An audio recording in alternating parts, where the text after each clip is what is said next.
a dia da economia, com Miriam Leitão.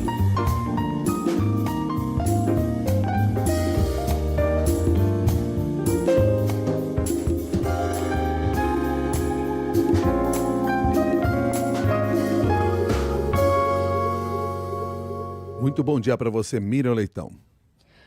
Bom dia, Milton. Bom dia, Cássia. Bom dia, ouvintes da Rádio CBN. Bom dia, Miriam. Semana importante essa, com a decisão que será tomada pelos ministros da primeira turma do STF, que a gente pode dizer que foi aberta já com as manifestações de ontem, no domingo, né? Sim, Milton. Acho que as manifestações ontem tiveram pontos importantes para a gente considerar aqui na análise. A primeira, mais importante, é a radicalização do governador de São Paulo, Tarcísio de Freitas, que vinha fazendo sinais para o centro, para a moderação, estava sendo visto por muita gente, muitos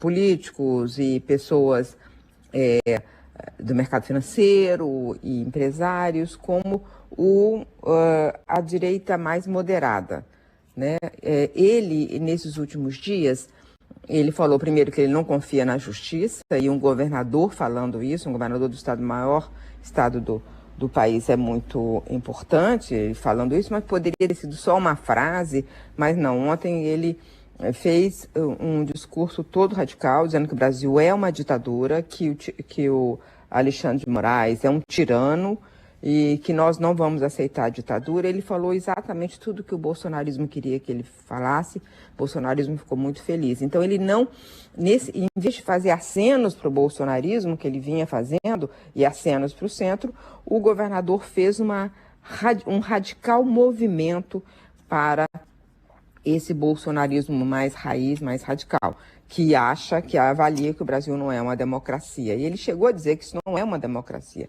Então, a avaliação institucional assim tão radical torna o governador de São Paulo uma pessoa do bolsonarismo mais do que uma pessoa do centro que quer falar com o bolsonarismo e quer falar com a direita.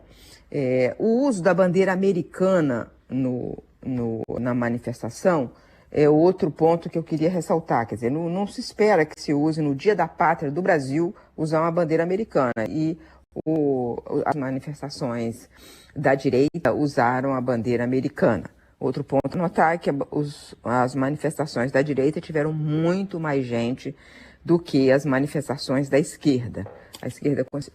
O governo conseguiu levar bastante gente em Brasília, mas isso é tradicional, é o desfile, as pessoas vão ver o desfile, não necessariamente apoiar o presidente Lula, ainda que tivesse muitos apoiadores lá também. Mas as manifestações feitas no Rio e em São Paulo foram muito pequenas, perto da manifestação do bolsonarismo. E aí vem a semana jurídica, né? Como você disse, esse é o começo. O começo é um país radicalizando, e o governador, que se considerava, que se apresentava, que alguns faziam esforço para ver como moderado, ele mostrou-se um grande radical, né?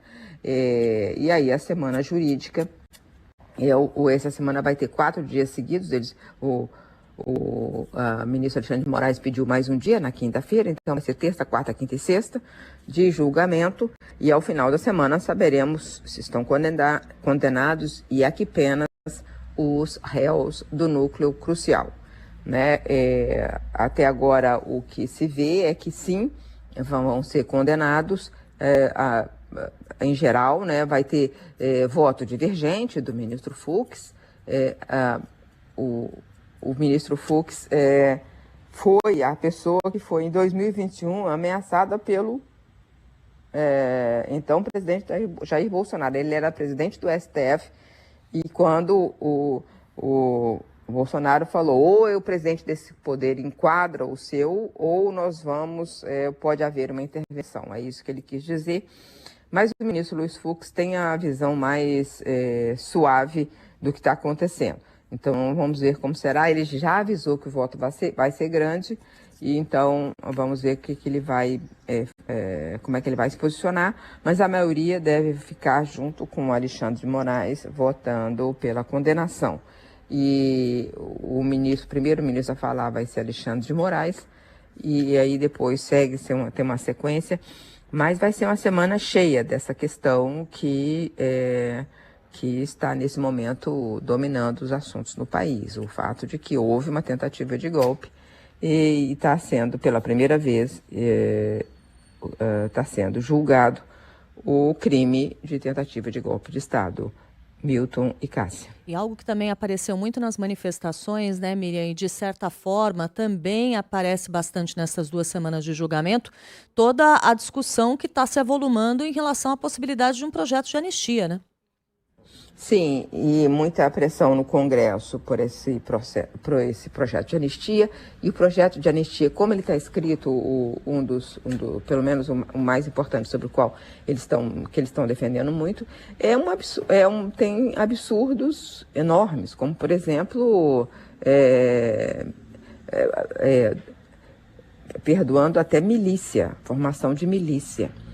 E quer também tornar Jair Bolsonaro elegível. Então, revogando uma decisão já tomada pelo TSE tempos atrás. Ele está inelegível já há algum tempo. Então, eles querem, e inclusive tem um dispositivo que diz que futuros crimes, né, até a data da promulgação, também estão perdoados. Isso é um projeto ruim que apareceu em determinado momento e que, diante da reação das pessoas de espanto com as propostas, inclusive essa de perdão futuro, ou seja, estímulo a crime, ele foi engavetado, mas ele saiu na semana passada. Eles tiraram da gaveta e defendem esse projeto. Muito obrigado, Miriam, e um bom dia para você. Bom dia. Até mais.